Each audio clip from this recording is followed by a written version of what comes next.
Ni hao. 我说 Herb Dean.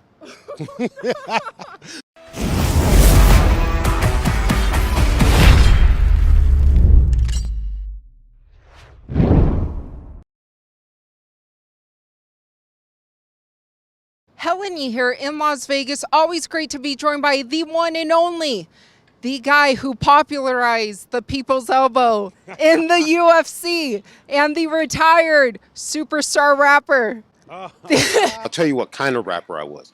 I was like one of those guys who like to rap about how good a rapper I am and about what I thought were deep thoughts. And then one day I realized they weren't so deep, and I stopped. So not like Tupac. No, no, no. I wasn't like Tupac. The amazing referee, Herb Dean. Always great to see you. Oh man, thank you for coming out. Thank you for the introduction, man. I've been working hard on that people's elbow, and thank you for remembering my retired bars. Hey, should we let the fans hear a bar? No.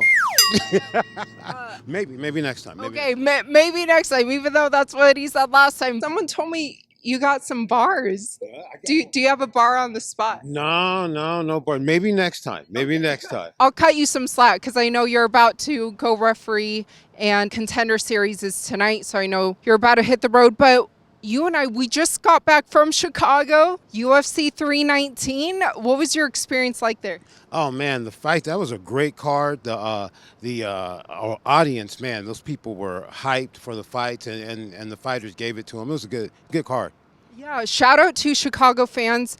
I met so many amazing fans, and I know you did too. When they announce your name, you always get like such a huge pop in there in the arena. Wow, yeah, no, that's always I'm always grateful for that, Definitely not what I expected, and yeah, anytime it happens, I'm like, wow, it's great.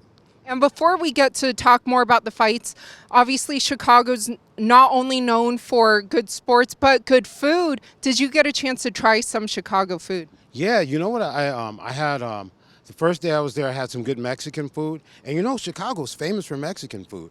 That's what I heard. Yeah. Yeah. So I had some good Mexican food, and then I stuck around a day later. Hung out with my son. He moved there a few years ago, and we went to an Argentine steakhouse, and then watched a horror movie. Oh, Yeah. nice. Yeah. Did you eat pizza or hot dogs? No, I backed up off the pizza this time. I had it last time. Okay. And I was just there a few months ago visiting him, and I ate some pizza. Okay. Mm-hmm. Yeah, that's why you're looking lean, because the Schmo and we both gained like a couple pounds each. So. Yeah, man. I'm trying to stay away from the pounds. They come too quick. But you did a transformation the past couple of years. All that swimming and pull-ups and all that. Yeah. Thank you. I appreciate it. Yeah, a lot of pull-ups, a lot of hard work. But let's talk about you and obviously the great fights this past weekend in Chicago. Like you mentioned, it was headlined by Khamzat Chimaev versus Dricus Du Plessis. I know Mark Goddard, he was that ref for that fight, but you and we were there in Fight Island when Khamzat made his debut, then did that 10-day turnaround to win back-to-back fights. What do you make of Khamzat's rise to now becoming champion? Oh, man. I mean, when you saw that debut at Fight Island, you knew there's a chance that this guy could be a champion. You know what I mean? I think he got a 10-7 round on one of those. I think one judge scored one of those fights he did on Fight Island at 10-7. So that's a pretty hard thing to do, Yeah, and speaking of dominant rounds, he was very dominant in his fight in that win over Dricus Du Plessis.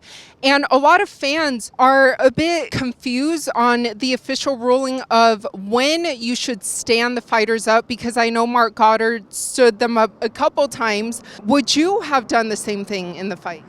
I don't think there was anything wrong with his stand-ups. Khamzat dominated the fight round, but I think, and it's, this is an ongoing conversation that everyone in the stakeholders and everyone in the sport has, but what do we want this sport to look like?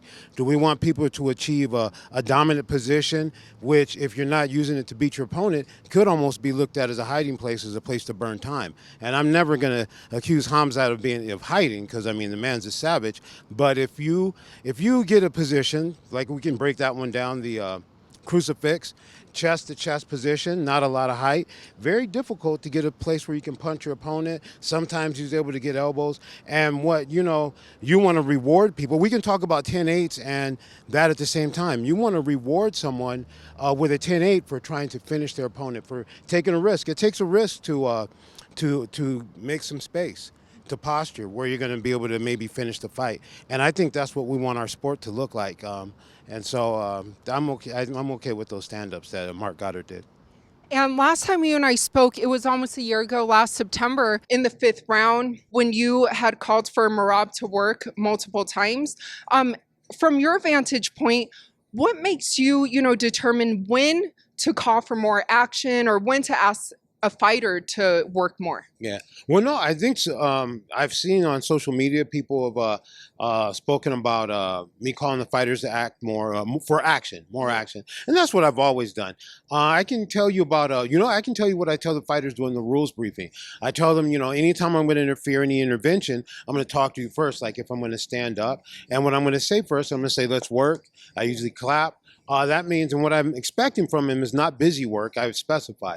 I'm looking for effort to finish the fight. So you're either to posture to where you can throw potentially set up fight-ending attacks or advance your position. Effort to advance, because it's not as easy as just passing the guard, but effort to pass, effort to advance your position, effort to bring the fight to a finish. Because those rules are there. That rule was put in, standing up, and fighters, to make our sport look the way we want it to look. And there's a lot of smart guys. Especially even our commentary team, they have opinions on it. And I'm always interested in talking to those guys because they think about this sport a lot, and they're gonna, I'm sure they could give me some. They give me some viewpoint I've never thought about. I know I'm always going to be learning something new from some of these athletes, if they take some time to share with me.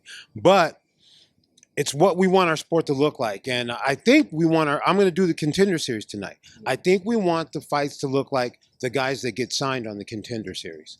So is that something that you guys want to do now?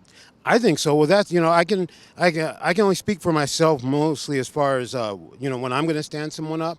But so I agree with the ones that Mark Goddard did, and I think that's what we that's what we want the sport to look like. It's not just me deciding that. I think if the consensus of people involved in this sport wanted to look more like wrestling, then that's what I'll referee. Can we get some clarity on what's considered stalling? Well, if someone gets a position, they have a right to settle in and secure their position. But we want people, if they have a dominant position, we want to see effort to finish the fight, effort to initiate fight-ending sequences. And that's what we're looking for. If we're looking for something where someone's not in a position where they're maintaining a safe position, but they're not able to diminish their opponent and finish the fight, then that's a situation where people are going to get a warning to work. And when they say work, I think you always should be trying to work for a finish. That's what I was told from other people as well. I've bounced that off others in the community, and I'm on the rules committee for the ABC. And when we have that discussion, I think that effort to finish the fight is a word that most people can get behind. And with the sport continuing to evolve, are there any new rules that you think should be implemented in the future? Well, we just had some rules. We changed the grounded opponent rule. So opponent is not considered grounded. Even if the hands and the feet are touching, you're not grounded. So another part of the body has to be touching to be grounded. And that's been helpful in some ways. Some ways I think it could be confusing, but I think it's been helpful for alleviating, sometimes those guys are playing games, So. And speaking of games, though, will there ever be a reason to deduct a point right away without a warning, or do you have to kind of give the guys a warning first? Well, there is reason to deduct points without a warning, and those are the things that because each situation is different. It's not like something where you just check boxes, but. If you think somebody's been greatly impacted, and if there's accidental or incidental, but let's say the other fighter who got fouled did nothing to contribute to the accident, or make it confusing. If somebody was just negligent, I think you could see a point being deducted with no warning. If somebody was just kind of careless and they damaged their opponent a lot with a foul, I think the referee's got to think of a way to try to make that even. You're going to Shanghai and you're driving back to California tonight. Are you driving back in your Bronco? No. Today I drove the other car. It would be hot in the Bronco driving to Vegas because doesn't have a top. It's top down. Yeah. So it's always, I got rid of the top. I had a top. It was all squeaky. And, the top is really heavy. Yeah. I used to have a truck like that, the Blazer, and that top was fiberglass, so I could take it off by myself. Yeah. The Bronco top, I needed like 4 people to put that on or take it off. Well, you look super strong. I know you practice your deadlifts. Oh yeah, I can't deadlift that much. So yeah, but you know what? I do have the Bronco going, and it just moved to a storage place, and also I'm gonna start renting it out. I rented it out for like. It had its debut rental. It went to a concert, and it was like an environment for like a meet and greet place. That's cool. You used to do Airbnb. Now you're going to rent out your car like Uber or no? Like an Airbnb or not Uber or whatever it is. Toro? It's fun. I mean, I don't need a Bronco in my garage so I can look at every day. If I can connect with you guys through it, it'd be cool. Yeah, or I'm sure they would want you to drive it. Like, hey, Herb's my Uber driver. That's cool. I could do that. But they got to have some good conversation. About what, though? I don't know. You know what I'm saying? Bring it out. Maybe they'll submit it. This is what I'm going to tell you about while you drive me around. You're right. Like I mentioned, you're going to go to Shanghai. Mm-hmm. Your birthday's September 30th. Oh, caught you a little. Remember. Oh, see, what do we got here? I can smell it. It's fresh. Good. Uh-huh.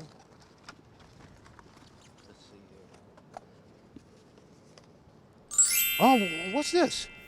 So, this is called sumai. Mm-hmm. Sumai. Yeah, sumai, you're right. It's pork and shrimp. It's like a dumpling. They're very popular and traditional in China. Do you like pork? Sometimes. Uh-huh. And shrimp. Uh-huh. Yeah, I got chopsticks. Do you know how to? Well, you don't have to eat it right now if you don't want. No pressure. Okay, maybe we'll get back to it in just a second. I'm gonna eat it at the end. Okay. There's more. Okay. Oh, more of those. Or different ones. Different. Yeah. Okay. All right. So I gotta hook my boy Herb up. Start getting prepared. So yeah, man, I'm looking forward to that. Going to Shanghai. It's gonna be a lot of fun for us. I'm gonna bring Victoria with me. She used to live there in China, in Shanghai actually, and so we're gonna have some fun there. I have friends there. She has friends there. The card's amazing. It's gonna be a good trip. Do you know how to speak Chinese? No. Can I teach you a word? Let me see. I have one word. Okay. Ni hao. What's your Herb Dean?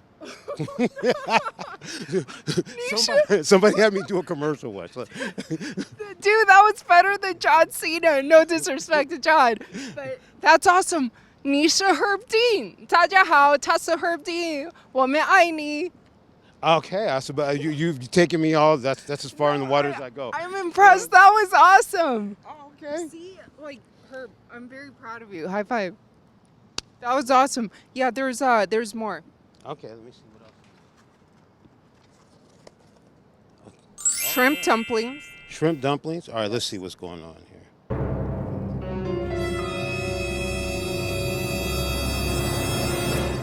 Wow, you're good at using chopsticks. Mm-hmm. What do you think? Delicious. Yay! You got the mic so you can hear every chew. Like, like man. I'm gonna adjust the volume, make it louder. And there's another. Mm-hmm. Bro, did you bring me some chicken feet again? Oh, I was just thinking about these. Mm-hmm. Chicken feet. I know you love it. Mm-hmm. You told me you had dreams about it last night. Oh yeah. I've been thinking about these. Thinking about that. I said, Helen's coming. I know she's gonna bring me some chicken feet. Oh, I want to tell you guys about something. September, I have my MMA referee course. It's getting better and better. The community's getting bigger. Anyone who's taken my course, reach out to me and tell me how you're doing and however I can help you in your career moving forward. Also, I have inspector training there. And so those of you who don't have a lot of martial arts background but want to work and care for the fighters, there is a need, especially in the amateurs, for people who are organized to help set up the event so that they can look after the fighters. And yeah, that's it. I love that. And for the fans who love you and can't wait to see more of you, oh, you're going to try the feet. Uh-huh. It's different than last time.